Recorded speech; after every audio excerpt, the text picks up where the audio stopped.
আসসালামু আলাইকুম। আমাদের ফেসবুক কমেন্ট, আমাদের মেসেঞ্জার, আমাদের হোয়াটসঅ্যাপ এই মেসেজের সয়লাব হয়ে গেছে পুরো। ভাই আসেন উনি কোথায় নাকি বাংলাদেশে বাচ্চা থাকলেও তাদেরকে এড করা যায়, এড করা যাবে নাকি? কিভাবে আমি দোমানদা করব?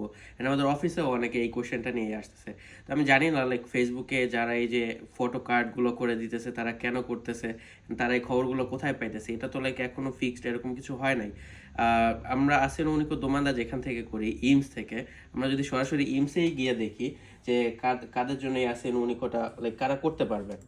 তো এখানে গেলে কিন্তু আমরা এরকম কিছুই দেখতে পাই না যে যারা বাংলাদেশে আছে তাদের জন্য আসেন উনিকো করার কোনো সুযোগ দেওয়া হয়েছে বা এরকম নতুন কোনো কিছু। অ্যান্ড লাইক এখানে কিন্তু স্পষ্টভাবেই লেখা আছে কি বলে যারা বাচ্চা যারা মিনরের বাচ্চা আছে তাদের জন্য আর কি এটা করা যাবে, নেওনাতিদের জন্য করা যাবে, কিছু ক্ষেত্রে 21 বছর পর্যন্ত বাচ্চাদের জন্য আসেন উনিকো করা যায়। অ্যান্ড যারা ডিসাবিলে থাকে তাদের জন্য বয়সের কোনো লিমিট নাই।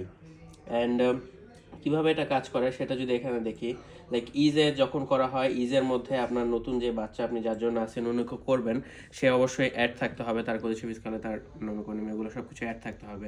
তো আপনার বাংলাদেশে যদি বাচ্চা থাকে আপনি তো তাকে ইজেতে অ্যাডই করতে পারতেছেন না, আপনি আসেন উনিকোতে কীভাবে অ্যাড করতেছেন?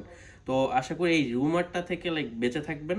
অ্যান্ড এই আসেন উনিকোর এই কোয়েশ্চেনটা নিয়ে আর কি আপনাদের যে ভুল ধারণা সেটা থেকে আপনারা বাঁচবেন। ধন্যবাদ।